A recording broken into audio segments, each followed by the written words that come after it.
اس تمام تر واقعے میں ذمہ دار کون ہے؟ ماں جیسی ریاست کے وسائل کی غیر منصفانہ تقسیم اس کی سب سے بڑی وجہ ہے، ہمارے حکمرانوں کی بے حسی اس کی سب سے بڑی وجہ ہے، اور پھر کہتے ہیں کہ حادثے سے بڑھ کر سانحہ یہ ہوا کوئی رکا نہیں حادثہ دیکھ کر۔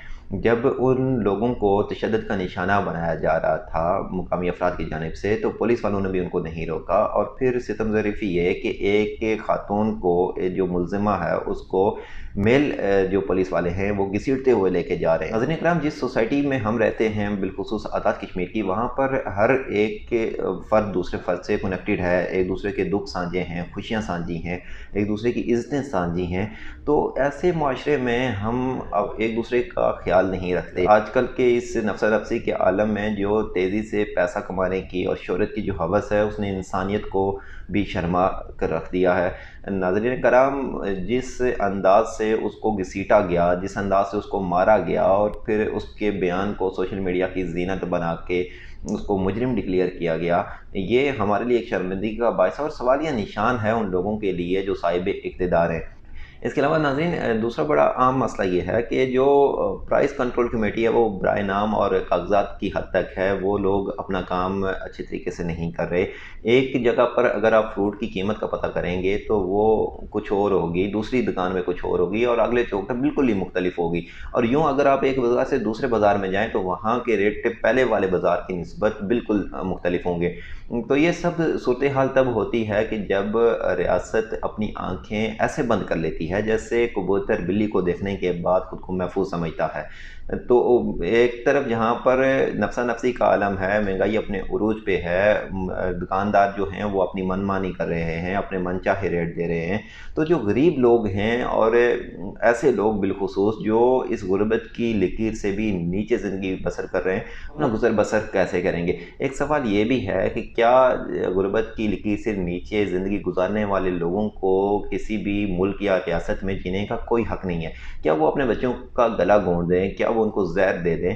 یا پھر وہ اس طرح کی واردات کر کے ایک دم سے 10-15 ہزار روپے جمع کر کے اپنے بچوں کے لیے عیش خود و نوش حاصل کریں؟ ناظرین اکرام، میں یہاں پر ایک واقعہ اور یہ بھی کوٹ کرنا چاہتا ہوں کہ میں نے گزشتہ ایک سابق ایڈیشنل انسپکٹر جنرل کا انٹرویو کیا آزاد کشمیر کے، اور انہوں نے دوران انٹرویو یہ واقعہ سنایا کہ ایک ڈکیتی کی واردات ہو گئی جس کو ٹریس کرنا کافی مشکل تھا۔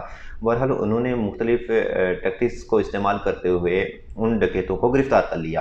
جب وہ ڈکیتوں کو لے کر تھانے آئے اور تفتیش کی تو دوران تفتیش یہ پتہ چلا کہ جو ڈکیت تھا وہ ایک سرکاری اسکول کا ٹیچر تھا۔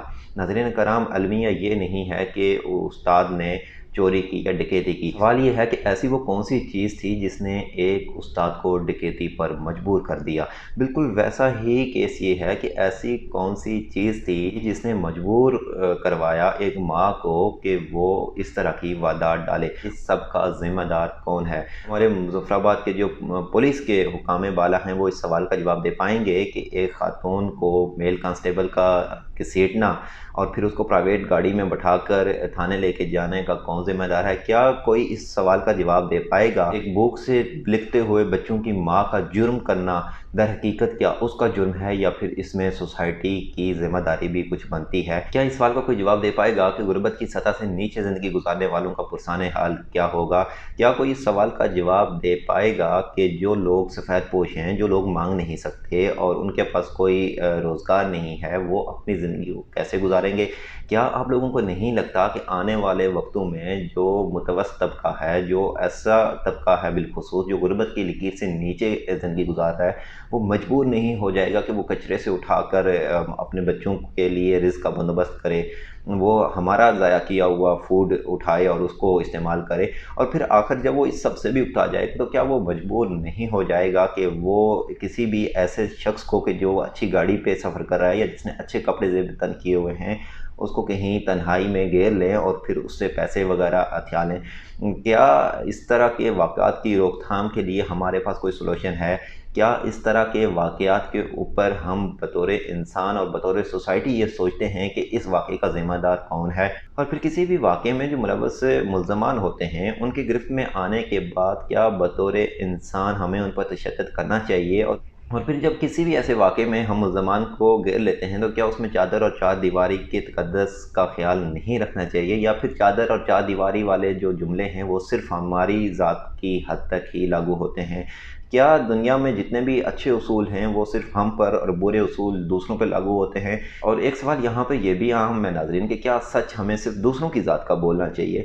اگر ہمیں دوسروں کی ذات کا سچ بولنا چاہیے تو پھر سوال یہ ہے کہ ہماری ذات کا سچ کون بولے گا؟ اپنے گربانوں میں جھانکیے اور یہ ضرور دیکھیں کہ آپ کے قرب و جوار میں جو متوسط طبقہ ہے، خاص کر کے آپ کے قرب و جوار سے اٹھ کر اس طرح کی کسی بھی واردات میں ملوث ہو جاتا ہے، اس کا ذمہ دار کون ہے؟